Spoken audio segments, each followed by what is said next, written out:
안녕하세요.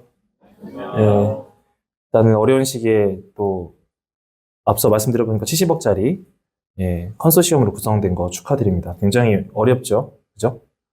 근데 내년에 어쨌든 R&D 비용이 아직 확정은 아니지만 35조 3천억 정도 배정이 되는데, 물론 그게 다 내 게 아니기 때문에 사실 나와 거리감이 좀 있으시겠지만, 그래도 내년도에 또 다양하게 예산 하셨으면 좋겠고요. 지금 예산 자문을 좀 하고 있다 보니까 지금 책을 썼어요. 그렇다고 책을 사란 얘기는 아닙니다. 네. 책을 써서 아마 12월 정도에 나올 건데, 그거는 아마 다른 분들한테 가겠죠? 어쨌든 내년도 또 콘진원 예산이 어느 정도 될지는 모르겠지만, 어쨌든 또 다양한 R&D 지원 하셨으면 좋겠습니다. 오늘은 나라장터에 대한 내용인데요.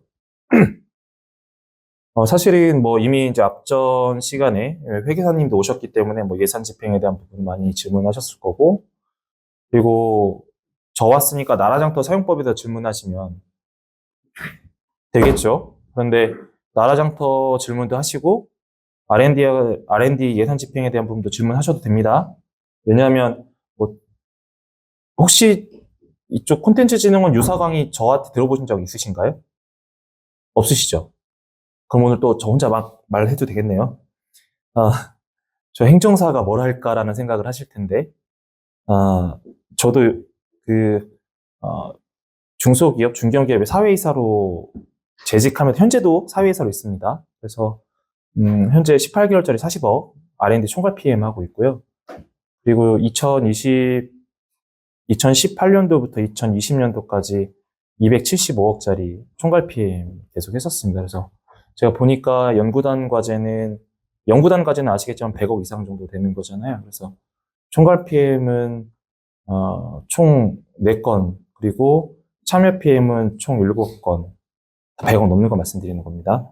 그렇게 해서 지금도 하고 있어서, 오히려 물론 저보다 많이 해보신 분들도 계시겠지만 오히려 제가 더 도움이 되지 않을까, 그렇게 강력하게 믿어 의심치 않습니다. 그렇다고 막 전화하시면 안 됩니다. 나중에 번호 나가겠지만.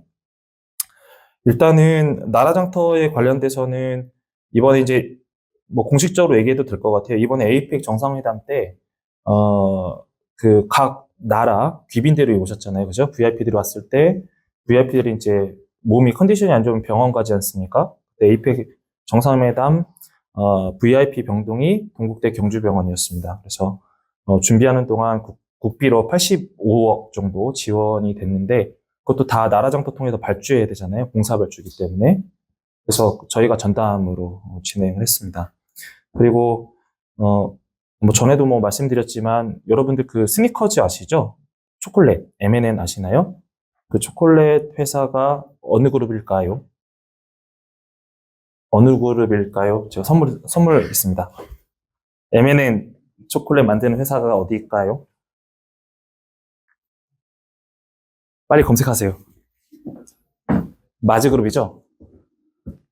이 정도 상식은 갖고 있어야 되는 거 아닙니까? 마즈그룹인데, 혹시 반려동물 키우시는 분들은 아시겠지만, 반려동물 사료 중에 유명한 게 로얄 캐닌이라는 브랜드 아시나요? 들어보셨어요? 네, 거기가 자회사입니다. 그래서 김제에 국비 2천억 원, 그러니까 국비가 아니라 본인들 2천억 원, 그래서 국비 500억, 해서 2,700억짜리, 2,500억짜리 사업 PM도 진행했습니다. 이 정도 되면은 여기서 강의할 만 하죠? 괜찮죠? 이 정도 되면 좀 퀄리티 있어 보이죠? 그런 상황이고요.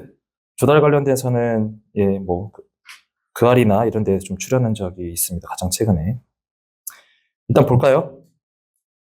앞에서 말씀드린 나라장터 얘기는 이제 부정수급이나 이런 내용들은 그냥 스킵하고 넘어가겠습니다. 그러니까 결론은 뭡니까, 이거? R&D 비용 매출 돌리기 하지 말란 얘기죠? 그쵸? 그리고 꼭 쓸 때 써라. 그런 얘기를 말씀드리는 거고. 그렇게 지키셔야 됩니다. 그럼 나중에 안 지키면 어떻게 됩니까? 보조금이 환수가 되죠? 그쵸? 그럼 보조금 환수가 되는 순간 여러분들은 이 사업에 성공한 겁니까? 실패한 겁니까? 실패한 거죠? 그럼 여러분은 어떤 제재가 갑니까? 최소 3년 이상 국가에서 지원하는 사업에 참여할 수가 없죠. 잘 알고 계시죠? 그 얘기를 써놓은 겁니다. 그래서 이런 얘기 하지 않도록 하겠습니다. 조심하셔라. 그런 얘기고, 당장 올해만 하더라도 전에도 한번 강의 때 말씀드렸지만 150억인가 180억짜리 뭐 전문기관에 사업하는 데에서 3차년도에 마감했습니다. 그 참여기업, 그러니까 컨소시엄이 구성이 되어 있는데 세부의 주관기관이 제재가 당하는 바람에 통으로 날아갔습니다. 통으로. 그래서 성실 실패냐, 뭐, 성실로 실패했지만 성실로 줘야 되냐, 뭐 이런 식으로 얘기했는데 결과적으로는 뭐 사업이 5년짜리 사업이었는데 3년 차에 종료가 됐고 그때 특별위원 심사위원이 저였습니다. 대표적으로 아마 사례가 나올 겁니다. 하여튼 그런 거 조심하시라는 얘기입니다. 아셨죠? 여러분들 안 하실 거라고 생각합니다. 넘어갈게요. 네. 그죠?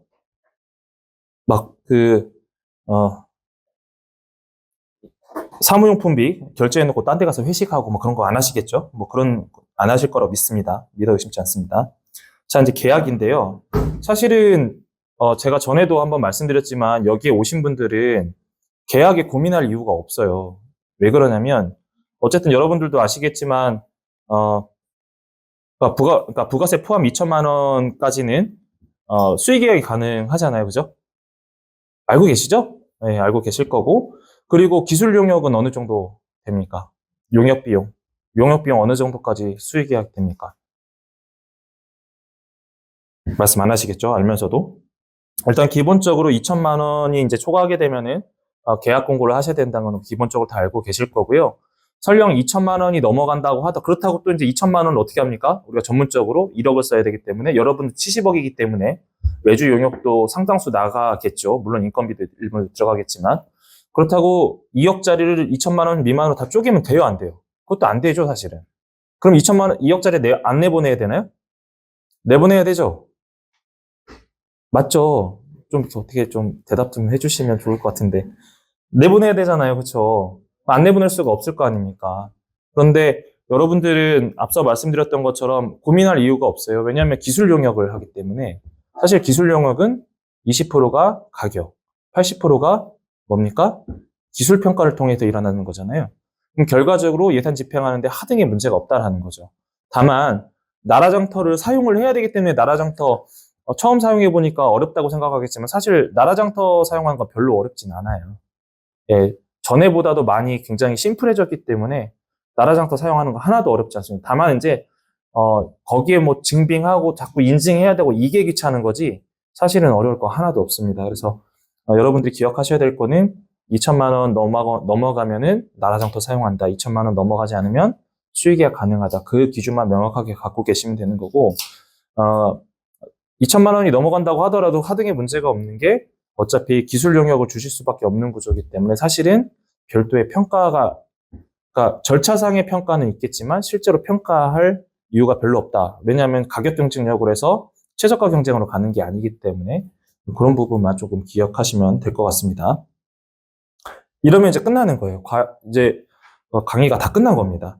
그런데 어쨌든 봐야 되니까 소액 계약은 200만 원 이하일 경우에 그리고 기술적 특수성을 인정되는 경우에는 전문기술 특허 계약이 있다는 거죠. 그리고 긴급 사업을 요하는 경우에는 긴급으로 요할 경우는 수익 계약이 가능하다는 거죠. 앞서서 말씀드렸던 것처럼 이번에 에이펙 정상회담이 성공적으로 개최가 됐습니다. 그런데 지금 일정이 임박해 있잖아요. 왜냐하면 10월 달에 개최인데 예산이 저희가 자문했던 데가 6월인가 7월 달에 나왔어요. 80억을 다 쓰라는 거죠. 할 수 있을까요? 없죠. 그러면 이거 나라장터 절차 다 지키면 못하죠. 그럴 경우는 어떻게 됩니까? 지금 말씀드렸잖아요. 긴급 사업으로 내보내면 된다고. 그런 경우에는 얼마든지 계약이 충분히 가능합니다. 물론 이제 뭐 공사기 때문에 적격심사제라는 제도가 있어요. 그런데 사실 적격심사제도로 하면 여러 가지 좀 병폐가 좀 있거든요. 그래서 물론 굉장히 큰 규모는 이제 적격심사제로 가고 그렇지 않은 경우에는 긴급사업으로 가는 부분들이 있기 때문에 그런 건 그거에 맞춰서 진행하면 되는데 여러분들은 몇 개월짜리시죠? 1년 넘나요? 혹시 얼마나 되시나요? 7개월짜리? 뭐 이미 다 쓰실 계획은 있으신 거잖아요. 그죠? 그렇기 때문에 정말 급한 경우에는 긴급으로 내보낼 수 있다. 다만 이 긴급으로 내보낼 때는 임의로 판단하지 마시고 진흥원에 한번 문의해 보시는 것도 나쁘지 않다. 그런데 대부분 여러분들이 긴급을 요하는 경우는 없겠죠. 긴급보다도 대부분 기술 평가를 위주로 갈 겁니다.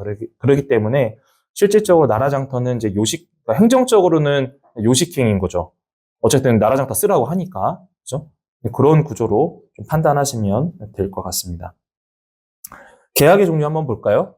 일반 경쟁이 있고, 제한 경쟁이 있고, 수의 계약이 있고, 지명 경쟁이 있습니다. 사실 여러분들이 지명 경쟁할 일은 거의 없다라고 보시면 됩니다. 이거 특수한 목적으로 하기 때문에 지명 경쟁은 없다로 가정하면은 통상적으로 2천만 원 미만의 수의 계약과 어떤 별도의 특별한 자격이 있는 경우 수의 계약과 그리고 일반 경쟁이 있고요. 그 다음에 제한 경쟁이 있는데 기술 평가는 일반 경쟁일까요? 제한 경쟁일까요?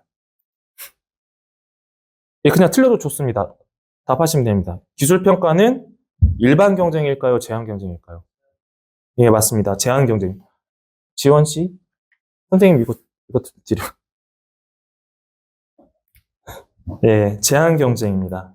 이거 제가 사온 거 아닙니다. 받은 겁니다. 드리겠습니다. 남자. 그 제한 경쟁인데요.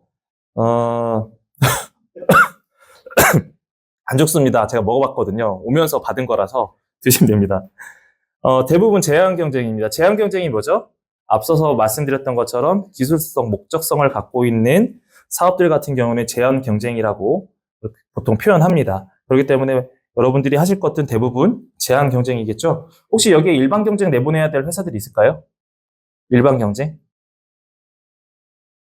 없으시죠? 대부분 제한 경쟁이시죠? 일반 경쟁이 있으면은 단가 전략으로 가면 되는 거죠. 누구나 할 수 있는 것들이라면. 근데 아마 컨소시엄 구성됐다고 하더라도 그 컨소시엄이 완벽하지 않기 때문에 아마 외주발주 나가는 것들이 종종 있을 겁니다. 그런 경우에는 제한 경쟁으로 간다. 그 점만 인식하시면 됩니다.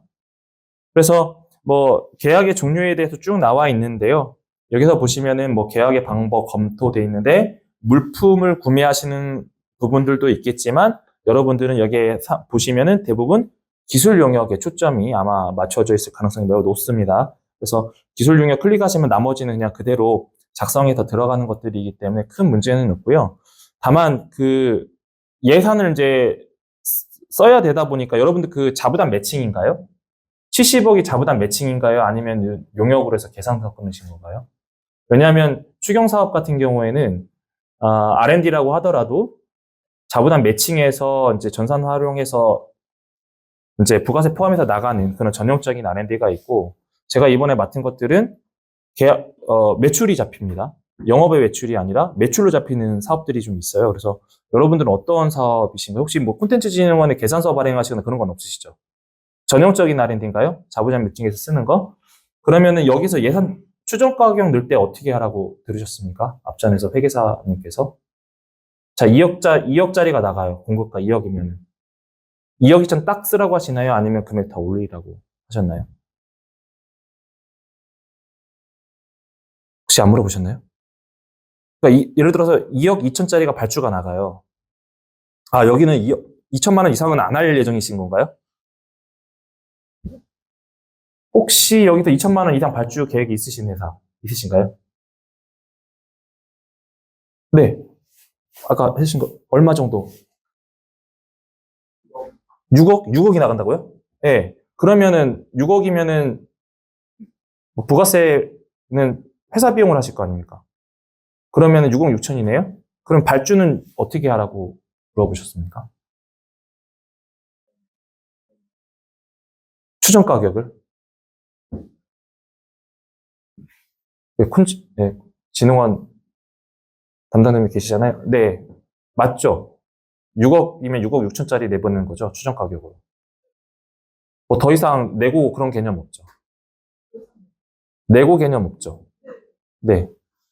6억, 아까 말씀하셨던 것처럼 6억이면 6억 6천 그대로 내보내시면 됩니다. 근데 통상적으로 나라장터 발주하게 되면은 어느 정도 용역비를 제외하게 돼 있잖아요. 근데 이번 R&D를 진행하게 되면은 그냥 그대로 비용 작성하시면 됩니다. 아셨죠? 그거 기억하시면은 될 것 같습니다. 그러면 뭐 기술 평가 하실 분 그러니까 기술평가실 회사들은 두 군데밖에 안 되기 때문에 실질적으로 대부분 회사들이 그냥 2천만 원 미만의 용역 형태로 나가는 그런 구조면 사실은 크게 고민하실 필요는 없습니다. 대부분 수의계약이기 때문에.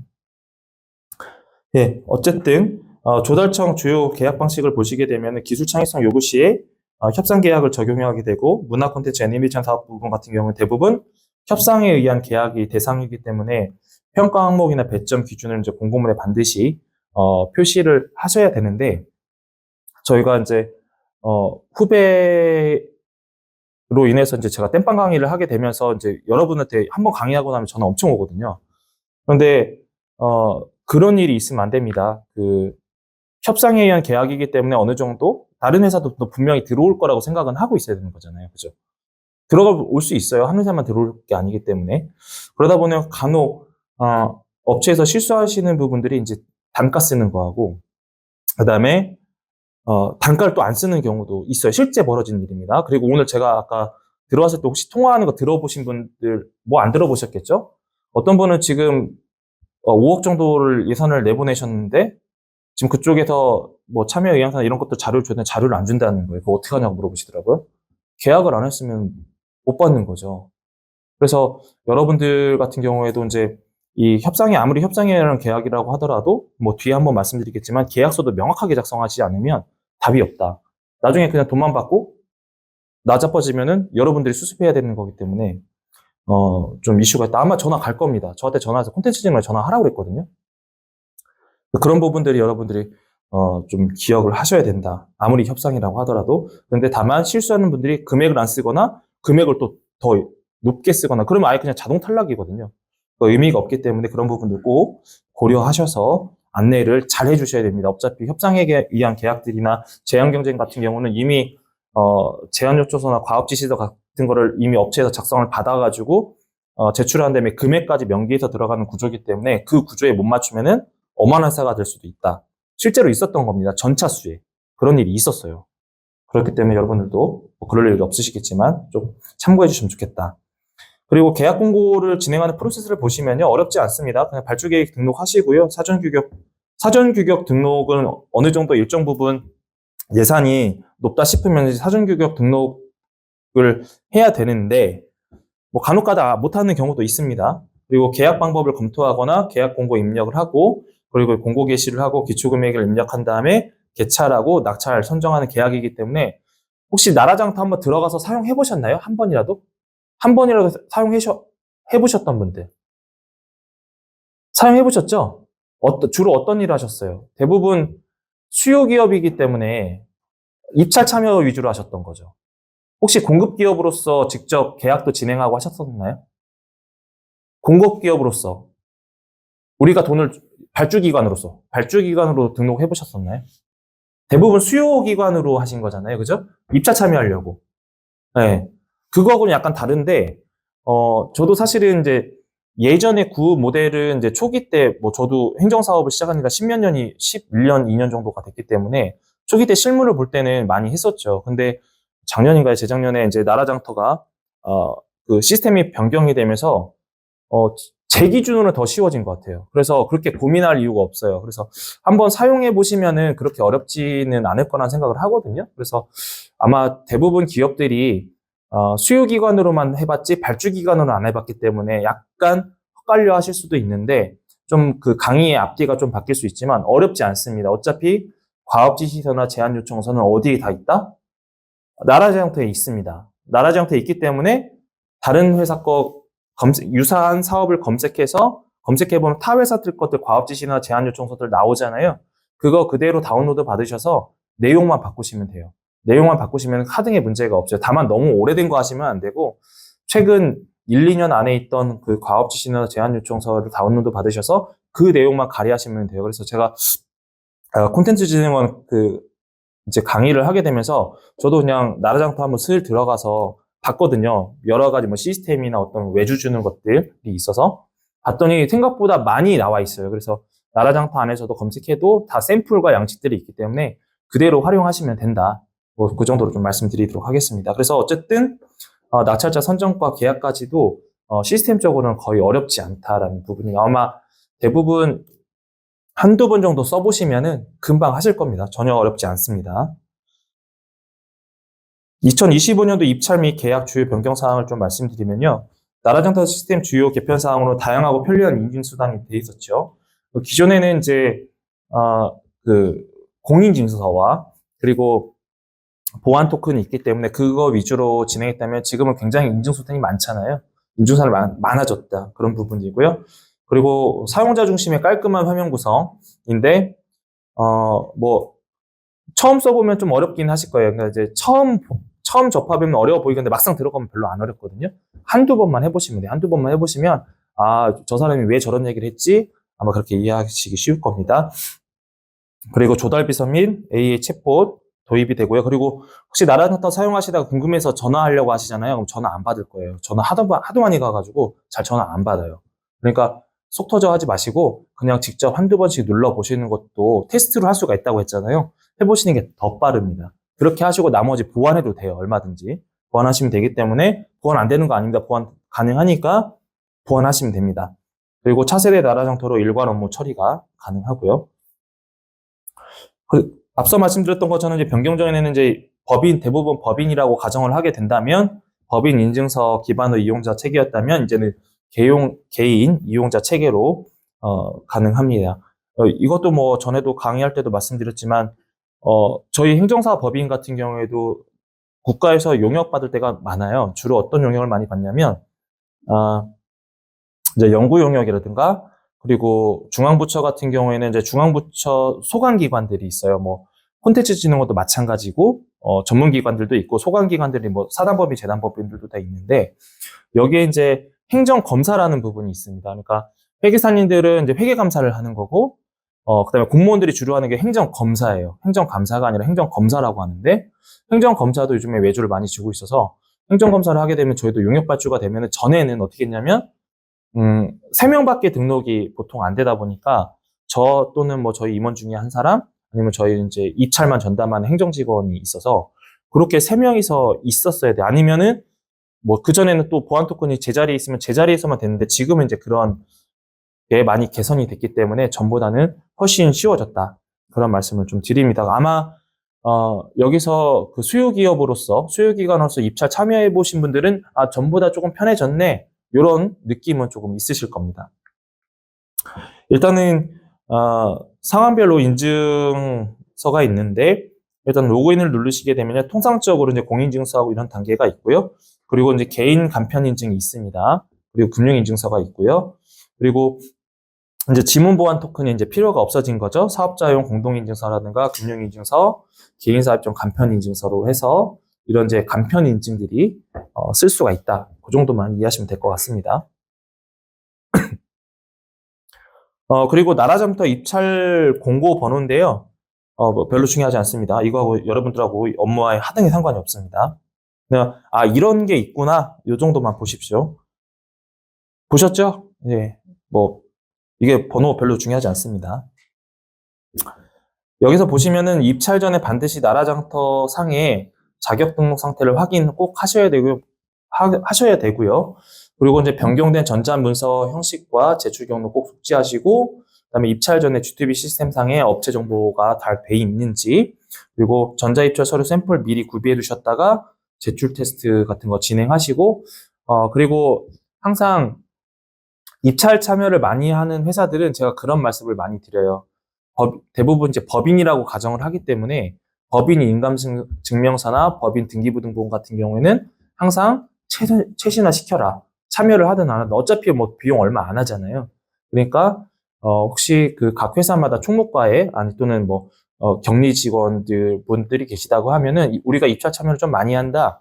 그러면은 법인 인감증명서하고 그다음에 그 법인 등기부등본을 미리 항상 가장 최신본으로 구비해 두시는 게 효과적입니다. 효과라기보다도 편하죠. 급하게 또 왔다 갔다 하는 것보다 있으면 항상 준비하기 때문에 저희 법인 같은 경우에도 그냥 매년 연초 뭐 항상 저희도 이제 그 기준이 있잖아요. 용역이 나오는 기준이 있기 때문에 그때는 항상 그 한 달에 10통씩 무조건 떼어놔요. 언제 어떻게 나갈지 모르기 때문에 그런 거 부분만 약간 일종의 업무상의 센스니까 그 정도만 좀 참고하시면 될 것 같습니다. 그리고 수요기간 등록 신청 방법인데요. 그 행정표준기관의 신청인 경우에는 이제 돋보기 클릭하셔서 검색해 보시면은 다 나오니까 사실은 이게 시스템 교육보다도 그냥 나라장터에 대한 부분이 그냥 이런 절차에 의해서 진행되는구나 이 정도만 이해하셔도 큰 문제가 없을 것 같습니다. 그리고 등록 신청할 수요기간을 이제 검색할 수가 있고 아니면 번호를 알면은 그 수요번호 코드를 알면은 뭐 코드만 입력하셔도 되는데 굳이 그렇게 할 필요가 있을까요? 옆에 수요기관명도 있는데 기관명 확인하셔서 검색해 보시는 게 더 빠르겠죠. 그리고 이제 등록 여부가 돼 있다 안 돼 있다 다 나오기 때문에 YN 뭐가 된 건지 안 된 건지 다 아실 수 있잖아요. 이런 부분들 확인 가능합니다. 여기서 보시면 이제 수요기간 코드 선택 시에 행정기간 이제 별로 정보인이 돼 있고, 그 다음에 기관명, 소관 구분, 기관 유형 정보 자동으로 입력할 수 있고요. 그리고 소관 구분의 국가기관인지 아니면 별도기관인지 이런 부분들 체크하게 돼 있습니다. 사실은 이제 막상 들어가셔서 확인하다 보면 체크할 거 별로 없어요. 그냥 거의 대부분 여러분이 발주를 내는 입장이기 때문에 발주를 내고 나면은 사실은 나중에 이제 계약되거나 업체한테 왜냐면 그 세금 계산서 또 나라장터로 주고받아야 되잖아요. 이제 이런 것들을 보고 그다음에 예를 들어서 대부분 아까 뭐 6억 내보내셔야 된다는 회사도 있으셨지만 어쨌든 선급금으로 뭐 보통 얼마나 지급하시는지 모르겠지만 통상적으로 선급금은 70% 정도 지급을 합니다. 물론 뭐 사업에 따라서 좀 다르겠지만 보통 70% 그다음에 30% 아니면은 이 회사 잘 못 믿겠다 그러면 30% 70% 이렇게 하긴 하는데 통상적으로 7대 3으로 나가게 돼 있거든요.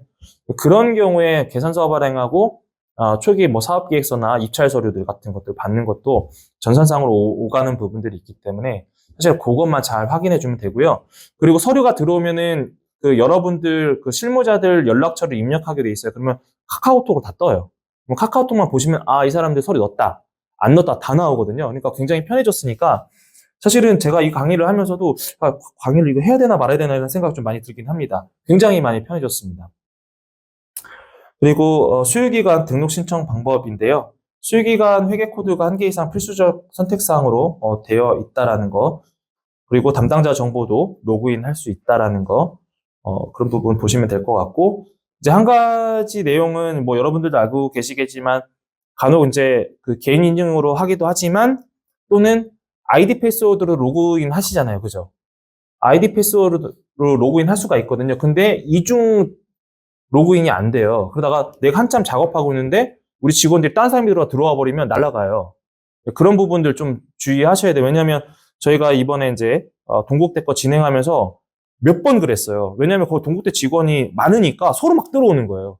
사업 발주할 것들이 되게 굉장히 많아서. 그러다 보니까 저희가 입력하고 있는데 튕겨져 나가고 입력하고 있는데 튕겨져 나가고 그래서 저희가 쓰는 시간을 정했어요. 나는 이때부터 이때까지 쓸 테니까 절대 들어오지 마라.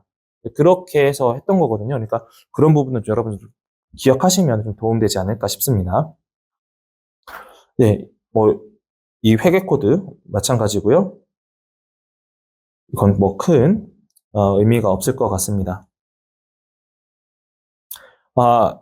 그리고 그 여러분들도 참고하셔야 될 게 그 관인들 있잖아요. 뭐 사용이감이 될 수 있고, 그다음에 법인 인감이 될 수 있고 이렇게 하시는데 가급적이면 뭐 수요기관이든 특히 이제 수요기관 아마 뭐 발주기관에서는 크게 도장 찍을 일은 뭐 계약할 단계 말고는 거의 없고 사실은 제가 발주를 내는 것보다는 이제 수요기관 입장에서 말씀드리면 수요기관에서는 이제 사용인감을 등록하는데 사용인감 등록하면 여러분들 인감증명서 또 첨부를 해야 되잖아요. 그런 부분들이 있기 때문에 그냥 가급적이면은 사용인감 등록하는 것보다는 이제 법인 인감을 등록하는 게 가장 좋다.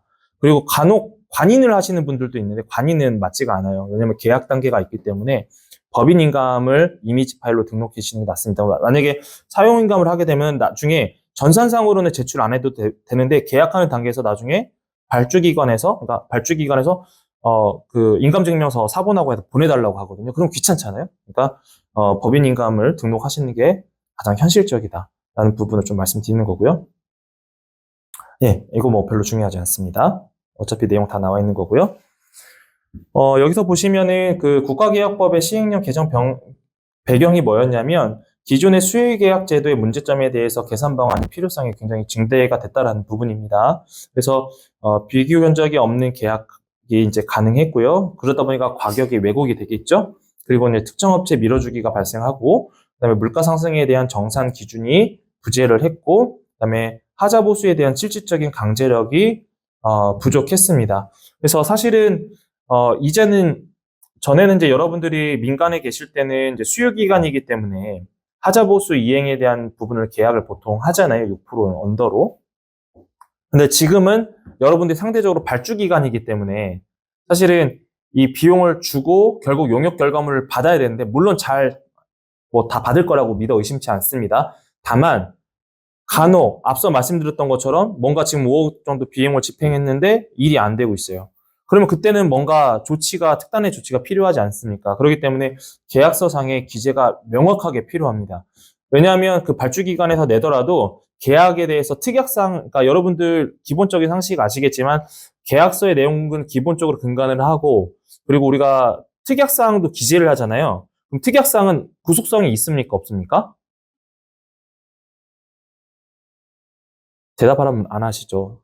특, 특약사항이 구속성이 굉장히 높아요. 그래서 저희도 이제 용역을 받는 입장이지만 용역을 또 외주로 내보낼 때가 있거든요. 왜냐면 뭐 기술 시장 조사를 하는 경우도 있거든요. 표준 작업 때문에. 그렇게 되면은 그 부분에 대해서도 저희가 특약사항을 항상 기재를 하게 돼 있거든요. 그래서 여러분들도 그 진행하실 때 그냥 나라장터에서 다 했다라고만 생각하지 마시고, 나라장터에서도 메일링이 다 되잖아요. 그렇기 때문에 그 안에다가 내가 꼭 이 내용은 넣어줘야 된다라고 했을 때는 특약사항으로 기재를 해줘서 주셔야 돼요. 그게 전산적으로 근거가 다 남는 거기 때문에 그런 부분들 여러분들 꼭 기억하셨다가 하시면 됩니다. 주요 규정 사항 보시면요. 수의계약 2천만 원 초과 계약은 반드시 2건 이상의 비교 견적이 필요하다는 부분입니다. 그리고 수의계약의 경우에는 계약 체결을 기준으로 해서 물가 변동을 진행하고, 사실 상관없죠. 그냥 어차피 단가로 맞출 거기 때문에. 다만 그냥 법상으로는 물가 변동을 고려한다. 그 정도만 이해하시면 될 것 같고요. 그리고 하자담보 책임 기간은 물품계약서 특기사항에 명시하도록 규정하고 있죠. 예, 명시하도록 하게 돼 있고, 나라장터에서 물품계약서 작성 시에 하자담보 책임 기간을 비고 부분에 직접 입력할 수 있도록 되어 있어서 특정일을 설정할 수가 있다는 겁니다. 앞서 말씀드렸던 것처럼 사실 과제 아니면 여러분들이 발주할 일은 별로 없을 겁니다. 과제 아니면 발주할 일 별로 없을 거예요.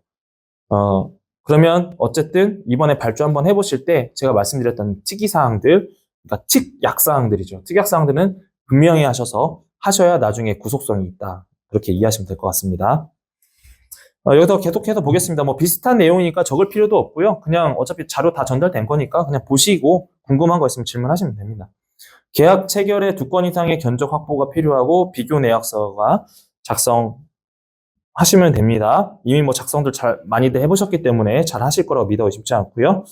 그리고 물가 반영 항목이 있는 경우에 통계청, 고시자료 등 근거로 해서 가격 변동 조건 명시한다. 근데 여러분들 그 물가 변동 사항이 반영이 되나요? 대부분 없죠. 그나마 있어서 뭐 위탁 연구 개발도 저는 썩 좋아하지는 않습니다. 위탁 연구 개발하면 똑같이 써야 되잖아요, 비용을. 그럼 결국 용역으로 주는 게 좋은데, 용역에서 산출할 때 이제 간혹 인건비 명세서 주세요 하면 여러분들 뭐 어떤 기준으로 하시나요? 인건비 이번에 하실 때도 인건비 어떤 기준으로 하셨습니까? 인건비 안 받으세요? 이 과제는 인건비 안 주게 돼 있나요? 없어요? 인건비 있죠. 인건비 어떤 걸로 계상하셨어요? 책임연구원. 네. 부분부터 쭉 있잖아요. 어떤 걸로 계상하셨습니까? 네, 그냥 말씀하시면 돼요. 예, 참여율로 계상을 하는데, 그죠. 참여율로 계상하죠. 참여율, 그죠. 자기 연봉에. 제가 질문을 잘못했습니다. 제가 똑바른 질문을 못했고요. R&D는 어차피 자기 연봉 기준으로 참여율하고 계열수가 들어가는 게 때문에 제가 그 얘기를 하려고 했던 건 아니고, 죄송합니다. 통상적으로 우리가 공공기관에 이제 용역을 수행을 하게 되잖아요. 용역에서 진행할 때 이제 인건비가 반영되잖아요. 그 인건비는 자기 연봉 기준으로 하는 게 아니잖아요. 그죠? 네, 제가 이 질문을 하려고 했던 거예요. 질문을 똑바로 못했기 때문에. 그건 어떤 인건비로 계상을 하죠? 여러분들은 연봉 기준으로 계상하세요? 아니잖아요. 그죠?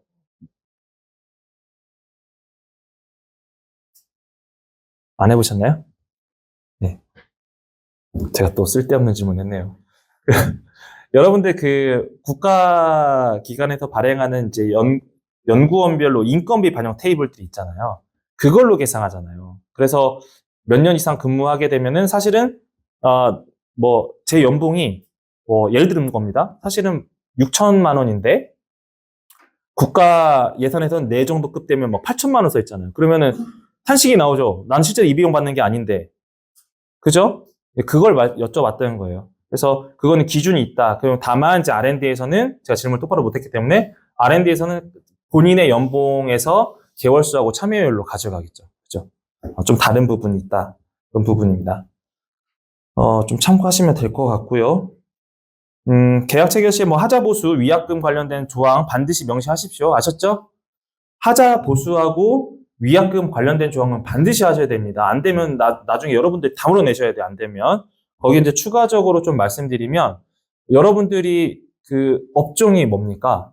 지금 이 사업에 진행하시는 여러분들의 업종을 크게 묶어서 뭐라고 합니까? G로 시작합니다. 업종이 지식 산업군에 계신 분들이죠. 여러분들은 지식 산업군에 계신 분들입니다. 지식 산업이기 때문에 여러분들이 발주되는 모든 용역 자료는 누구의 소유입니까? 내가 내 돈을 주고 한 거기 때문에 누구 겁니까? 여러분들이 돈 주고 샀으면 내 돈 내산이면 내 거 아닌가요? 그죠? 근데 간혹 가다가 특히 이제 지식 산업군에 계신 분들이 이제 특허나 아니면은 상표 서비스표의 분쟁이 굉장히 많이 있습니다. 왜 그러냐면 나는 용역으로 발주를 해줘서 여기서 개발을 했어요. 자, 이 개발의 모든 소유권은 누구 겁니까? 소스 코드부터 다 누구 거예요? 내 거죠. 내가 돈 줬잖아요. 그런데 이거 갖고서 이 회사가 특허 내면 돼야 안 돼요? 내가 지금 개발해서 했으니까. 됩니까? 안 됩니까? 안 돼요. 안 되기 때문에 이거 다 여러분들 거예요. 혹시 이렇게 생각하시는 거 아니에요? 내 회사가 아니기 때문에 남의 회사라고 생각하시지는 않겠지만 여러분들 겁니다. 여러분들 거기 때문에 계약서 작성하실 때 특약사항을 뭘 넣어야 된다? 본 영역, 연구 영역으로 발생되는 모든 지식 재산권은 누구한테 기속이 된다? 누가 갑입니까? 내가 갑이죠. 우리가 돈 냈잖아요. 갑한테 기속시켜야 돼요. 그 내용을 무조건 넣으셔야 됩니다. 아셨죠? 네, 꼭 넣으셔야 돼요. 넣으셔야지 나중에 문제가 생기지 않아요.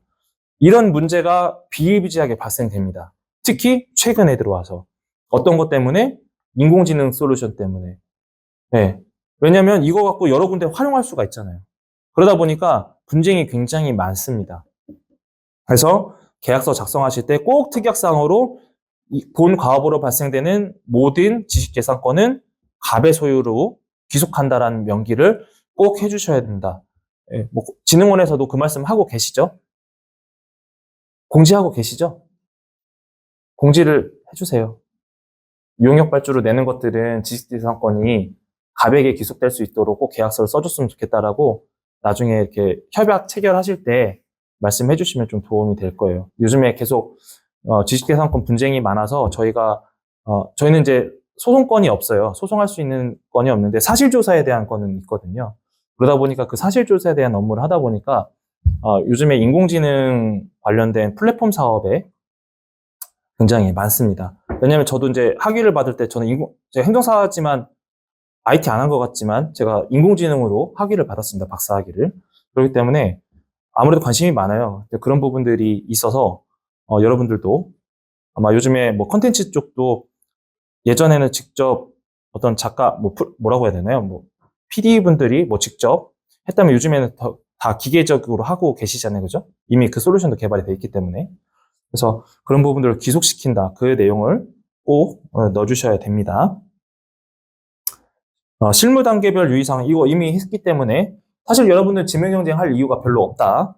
그리고 일반 경쟁도 할 일 별로 없다. 그럼 제한 경쟁과 수의 계약인데 수의 계약은 어차피 뭐 그렇게 어렵지 않으니까 그나마 제한 경쟁인데 기술 용역이기 때문에 기술 용역은 가격이 보통 30% 아니면 20% 정도 선에서 잡고 기술 평가를 70에서 80% 잡기 때문에 결과적으로는 금액에 상관없이 될 회사가 된다. 그 개념만 잡고 계시면은 크게 하실 거 없습니다.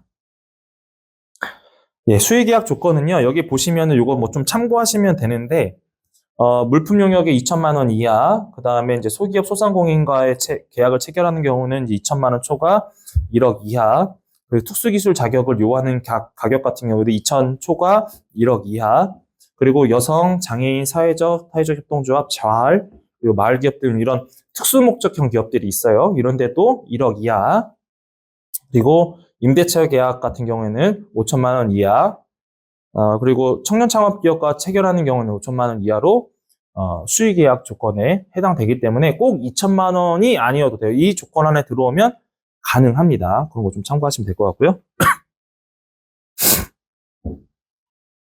인증서는 공동인증서, 그리고 금융인증서, 그리고 뭐 개인인증서 이렇게 있는 거니까 뭐 이거는 뭐 인증서 없으신 분들 안 계시잖아요, 그죠? 그 계약 요청서 등록할 때는 아마 이제 이나라도움, 그러니까 국가보조금 시스템을 활용하시는 경우가 있는데, 사실은 이제 이 이나라도움 시스템 활용하는 게 조금 녹록치 않아서 좀 안 맞을 수 있는데, 간혹 이런 경우가 있어요. 제가 이제 이번에도 진행할 때, 그 예산이 이제 산기평, 아이리스에서 이제 아이리스 시스템에서, RMS에서 활용하고 있고, 보조금도 같이 쓰고 있거든요. 그런데 예산이 이제 제가 주관인데 참여기관에서 한 4천만 원을 가져왔어야 됐었어요. 근데 저희가 공문 플레이 막 하잖아요. 공문 플레이 하면 이제 예산이 확정됐다고 하는데 아이리스 상이나 RMS에서는 예산이 안 넘어와요. 전산상으로. 근데 이 나라 쪽하고 예산은 또 넘어와 있는 경우도 좀 있거든요. 그러니까 그런 경우는 예산 집행이 가능해요. 근데 아이리스에서 연동이 안 되는 경우가 왕왕 있기 때문에 실제 제가 최근에 있었던 거라서 있기 때문에 뭐 예산 변경이 예를 들어서 참여기관에서 끌어와야 되는 경우도 있을 수 있거든요. 그럼 물론 이제 자기 분담금이 좀 변경되는 부분도 없지 않아 있지만 그런 경우에는 전산하고 확실히 연동이 안 되는 경우도 종종 발생한다. 그런 부분들만 좀 참고하시면 될 것 같고요. 그리고 계약 요청서 등록 순서에 보시면 계약 요청서 작성이라든가 접수자 승인되고 접수 완료 처리가 되면 됩니다. 그리고 입찰 공고 등록 같은 경우에는 수의계약 2천만 원 이하 계속 몇 번 말씀드리죠. 그리고 공고문, 규격서, 과업지시서, 견적서 등이 무조건 첨부돼야 된다는 부분이고요. 그리고 전자계약 하기 때문에 전자계약도 세금계산서도 마찬가지 그 안에서 직접 발행하시면 됩니다. 네. 응찰 업체 확인 후에 이제 낙찰자가 이제 결정되는 건 뭐 절차적으로 당연한 거고요. 그리고 이제 낙찰자가 계약 체결하게 되면 여기 왼쪽 화면에 이렇게 화면 나오시죠? 이런 화면이 실제로 있어요. 여기다가 작성해서 내용 넣으시면 돼요. 그래서 여기다가 나중에 이제 계약할 때 추가하거나 아니면 예를 들어서 협상으로 구두로만 할 수는 없잖아요. 그죠? 구두로 할 수 없으면 검토사항으로 해서 검토사항에서 이런 거, 뭐 이런 뭐 A부터 Z까지 이런 거 검토해서 추가 의견 해주세요 하면 여기에 다 근거가 남는 거니까 그런 내용들 넣어주시면 됩니다. 그리고 이제 계약이 체결되면은 이제 계약 관리 목록으로 넘어가게 돼 있고요. 그리고 이제 뭐 보증금 발행 여부가 있는데 성금 이행 보증서도 있는데 지금 콘텐츠진흥원 성금 이행 보증서 발행한다고 했었나요? 제가 기억이 안 나서 없다고 하셨었나요? 용역 발주할 때 네, 하고 계신가요? 네네. 성금이행 보증서 콘텐츠진흥원은 있습니다. 그래서 그런 거 좀 참고하시면 될 것 같아요. 그거는 이제 자세한 내용은 어차피 전문기관마다 좀 달라요. 그래서 담당 그 연구원님한테 간사분한테 한번 여쭤보시면은 그런 내용들을 안내해 드릴 겁니다.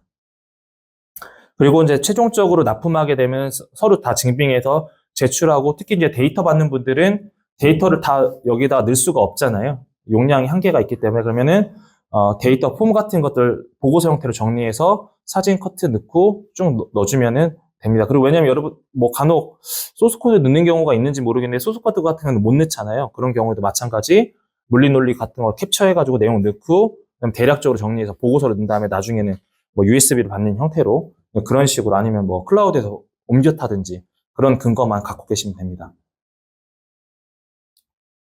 세금 계산 처리는 그 안에서 다 할 수 있습니다. 네, 과제 내용에 맞게끔 착수금, 잔금 처리 명확하게 기재해 주시면 될 것 같고요. 그리고 여기에 나라장터에 이제 계약 관리에서 계약 요청서가 작성되기 때문에 과제명, 계약명, 그리고 사업비, 계약 방법 이런 내용들을 입력하게 되어 있습니다. 전혀 어렵지 않죠. 대부분 클릭 형태고, 그다음에 컨트롤 CV가 가능하기 때문에 그냥 갖다가 그 내용에 한글을 읽을 줄 알면 붙일 수 있는 내용들이거든요. 그래서 그렇게 이해하시고 준비하시면 될 것 같고요. 네, 공구문하고 과업지시서는 대부분 공구문 대단하지 않습니다. 그냥 제목 위주로만 다 넣고 나면 나머지는 공구문의 RFP나 과업지시서 그 제안요청서 같은 건 다 파일로 첨부하게 돼 있기 때문에 내용만 잘 기재만 해주시면 됩니다. 다른 사항 전혀 없습니다. 뭐 이거 별것도 없고요. 계약서도 마찬가지입니다. 계약이 되는 순간 기본적으로 기업명까지 다 뜹니다. 기업명까지 다 뜨고 앞서 말씀드렸던 것처럼 그 하자보수나 위약사항이 특약사항이 누락되지 않도록 꼭 기재해 주시고요. 뭐 전혀 내용상 어렵지 않습니다. 그리고 전자세금계산서 발행하면 되는 거고요. 여기는 넘어가겠습니다. 당연히 공고하니까 규격서나 과업지시서, 견적서 이거 당연히 요청해서 첨부할 수가 있는 거죠. 그리고 특약사항 또는 전자계약 입력란에 다음과 같은 문구 꼭 포함하셔야 된다. 꼭 중요합니다. 여러분들 특히 지식산업을 하시는 분들은 지식재산권이 여러분들의 어떻게 보면 재산과 같은 겁니다. 꼭 그거 기재하셔서 귀속된다. 누구한테? 나한테. 귀속된다. 꼭 말씀해 주셔야 되고요. 그리고 관련된 내용들을 특허를 만약에 뭐 출원이나 상표소에서 등록을 하고자 하는 경우에는 갑과 협의를 해야 된다. 그런 내용들을 꼭 넣어주십시오. 이건 뭐 어려운 거 없고요. 뭐 자주 묻는 질문이 있는데요. 견적서를 2건 받았는데 같은 회사가 다른 명의로 뭐 당연히 말도 안 되는 얘기죠. 간혹 이런 경우도 있습니다. 수의계약으로 진행하고 싶은데 경쟁 입찰 없이 수의계약 가능할까요? 2번 유찰되면은 협상에 의한 계약으로 바뀌는 거 알고 계시죠? 그죠? 네. 그러려면 2번 유찰시키려면 얼마나 노력이 필요하겠습니까? 과업지시나 제안요청서에 여러분들이 핸들링해야 될 게 참가 대상 자격에 대해서 굉장히 디테일하게 써놔야겠죠. 예를 들어서 박준규라는 사람이 이 사람만 되게끔 만들어놔야 되기 때문에 그런 내용들이 들어가 줘야 하고, 그리고 아니면 과업기간을 엄청 줄이든지, 그죠? 뭐 예를 들어 누가 봐도 이거 3개월, 4개월 걸릴 건데 15일에 하라든지 한 달에 하라든지 그럼 못 들어옵니다. 물론 그냥 간혹 들어온 사람도 있지만 그렇게 참가 자격 대상과 과업 기간, 그리고 이제 이것도 안 되겠다 그러면 이제 제안 요청서 안에 과업을 굉장히 디테일하게 명시를 해주는 거죠. 이거 이 자격 있는 사람 아니면 못 들어오는 것처럼 그렇게 해줘야 되는데 간혹 들어오는 분들이 있다라는 거. 그리고 입찰 금액이 2천만 원 초과되는 수의계약이면 2건 이상 견적을 받아야 되네요. 뭐 반드시 2건 이상의 견적을 받아야겠죠. 그리고 나라장터에 상의 자격 등록이 되어 있나요? 당연히 자격 등록된 회사가 돼야 되죠. 내가 이 회사를 주려고 하는데 이 사람들이 공고기간 임박해가지고 당일날 뭐 예를 들어 17시까지인데 저기 나라장터에 등록 안 돼 있는데요. 그럼 날아가는 겁니다. 등록을 해야 되니까. 그러니까 사전에 확인해 주시고요. 그리고 나라장터에서 계약할 경우 나중에 결과물만 있으면 검수가 필요 없나요? 성과를 입증할 수 있는 자료를 해야 된다고 했는데 여러분들 같은 경우는 사실 그러니까 어떤 용역이 나갈지 제가 잘 몰라서 그렇긴 하는데 대부분 그냥 지식재산권의 대부분 보면 뭐 앞서 말씀드린 뭐 소스 코드나 아니면 어떤 엔지니어링을 위한 데이터 정보들이 많이 넘어갈 건데 다 넣을 수가 없기 때문에 뭐라고 말씀드렸습니까? 그런 페이지들 요약해서 보고서 형태로 지참하고 그다음에 실물은 USB죠. USB나 요즘에 클라우드로 이관시키기 때문에 이관을 시키는 것을 검수표로 해서 넣어주면은 잔금 집행이 됩니다. 그거 없으면은 나중에 이제 회계사님한테 전화 받는 거죠. 회계 정상 관리할 때 이거 없다고. 콘텐츠 발주 기간에서 계약 시 제일 중요한 거, 뭐 입이 마르고 닳도록 말씀드렸습니다. 지식재산권 이거 누구한테 기속된다? 우리한테 발주하는 우리한테 기속된다. 꼭 하세요. 그리고 하자이행, 그러니까 하자보수라고 해야 되죠. 하자보수에 대한 부분도 분명히 명기하셔야 됩니다. 외부 인력 말고 내부 인원만 구성해도 될까요? 혹시 심의위원회를 구성하게 되면 외부 인원으로 하시면 됩니다. 그리고 내부 인력은 간사로 들어가시면 돼요. 어차피 뭐 외부 위원들 쉽게 구성 가능하니까요. 과제 예산을 분할해 여러 건으로 계약하면 된다고 했습니까? 안 된다고 했습니까? 안 돼요. 근본적으로 안 돼요. 물론 할 수 있겠죠. 근데 나중에 문제가 될 수 있기 때문에 이제 일명 쪼개기 계약인데 지양을 했으면 좋겠습니다. 뭐 정 안 되면 진짜 분야가 다르면 쪼개는 경우도 있어요. 분야가 정말 생판 다르면. 근데 어쨌든 그거는 가급적 지양 안 하셨으면 좋겠다. 예, 부정수급으로 판정될 경우 어떤 제재를 받나요? 보조금 환수가 된다든가 전액 환수가 될 수도 있고 일부 환수가 될 수도 있고 그다음 명당 공포가 되면은 국가 입찰 사업에 전혀 참여가 불가능하다. 한동안 스크래치 가죠. 근데 그런 부분이 있다. 예, 전자세금계산서 수인기업이 발행하면 끝인가요? 승인 완료해줘야 대금 지급이 가능합니다. 예, 이상으로 강의 마쳤고요. 혹시 궁금한 거 있으실까요? 아무거나 물어보십시오. 예.